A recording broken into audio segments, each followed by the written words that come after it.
బుసలు కొడుతున్న వైసీపీ విషనాగు.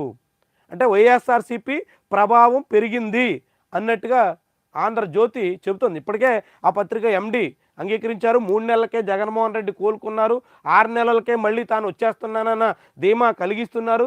ఇది చాలా ఆందోళన కలిగిస్తుంది టీడీపీ కూటమిలో కూడా అనేటువంటి వాదన ఆయన తీసుకొచ్చారు. దానికి కంటిన్యూస్గా ఇప్పుడు ఆంధ్రప్రదేశ్లో జరుగుతున్నటువంటి అభివృద్ధిని వైఎస్ఆర్సీపీ అడ్డుకుంటోంది. ఎట్లా? పెట్టుబడులను అడ్డుకోవడమే లక్ష్యంగా సాగుతోంది. నాడు కియా, అమరావతి, ఇప్పుడు ఉర్సా కంపెనీని ఎవరో అడ్డుకోవడం ఎందుకు? ఉర్సా కంపెనీకి ఏముందని?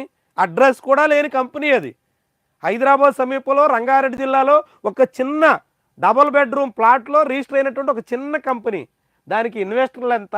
పైగా తెలంగాణతో 5,000 కోట్లు, ఆంధ్రప్రదేశ్లో 5,300 కోట్లు, 10,300 కోట్ల రూపాయల పెట్టుబడి ఎక్కడి నుంచి తెస్తారు అన్నది ఆ కంపెనీయే పూర్తి స్పష్టత ఇవ్వలేకపోయింది.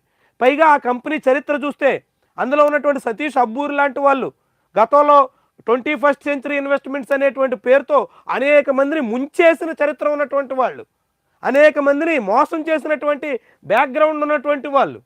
అలాంటి వాళ్ళ కంపెనీ వచ్చేస్తుంటే వైఎస్ఆర్సీపీ అడ్డుకుంటుందంట ఆంధ్రజ్యోతి రాస్తుంది. మరి ఆ సతీష్ అబ్బూరి అనేటువంటి అతని నేపథ్యం ఏంటి? ఈ ఉర్సా కంపెనీలో డైరెక్టర్గా ఉన్నటువంటి వాళ్ళ చరిత్ర ఏంటి? ఒకసారి తిరగేయచ్చు కదా. అదెందుకు ఆంధ్రజ్యోతి ప్రస్తావించలేదు? భూ కేటాయింపులపై దుష్ప్రచారం అయితే ప్రభుత్వం సమాధానం చెప్పాలి కదా. ఉర్సా కంపెనీకి 99 పైసలకే ఎకరం కట్టబెడుతున్నారు అని వైఎస్ఆర్సీపీ ప్రచారం చేస్తుంది. అది వాస్తవం కాదు అని ఐటీ మంత్రి చెప్పాలా, లేదంటే రెవెన్యూ మంత్రి చెప్పాలా? వీళ్ళిద్దరు కాకుండా ముఖ్యమంత్రి చెప్పాలా? 10 రోజుల నుంచి ఉర్సా చుట్టూ వివాదం జాతీయ స్థాయిలో కూడా నడుస్తుంటే ముఖ్యమంత్రి పెదవిప్పారా? ఐటీ మంత్రి కనీసం ఒక పోస్ట్ ట్వీట్ చేశారా? రెవెన్యూ మంత్రి నోరు మెదిపారా? ఎందుకని ఉర్సా వ్యవహారంలో రాష్ట్ర ప్రభుత్వం ఇంత మౌనంగా ఉంది? పెదవి విప్పడానికి భయపడుతుంది, వివరణ ఇవ్వడానికి వెనకడుగు వేస్తోంది అంటే ఎక్కడో ఏదో జరుగుతున్నట్టే కదా. అనుమానించడంలో, ఆరోపించడంలో, అభియోగం మోపడంలో నేరం లేనట్టేగా.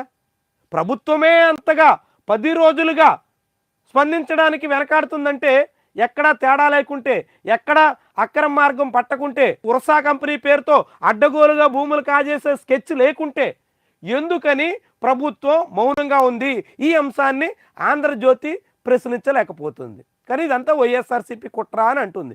వైఎస్ఆర్సీపీ విపక్షంగా ఇలాంటి వ్యవహారాలని గట్టిగా మాట్లాడుతుంది వాస్తవం. కానీ ఉర్సా లాంటి కంపెనీలని అడ్డుకుంటున్నట్టు, అదేదో పెట్టుబడుల్ని ఆపేస్తున్నట్టు కామెంట్ చేయడమే విడ్డూరంగా కనిపిస్తుంది.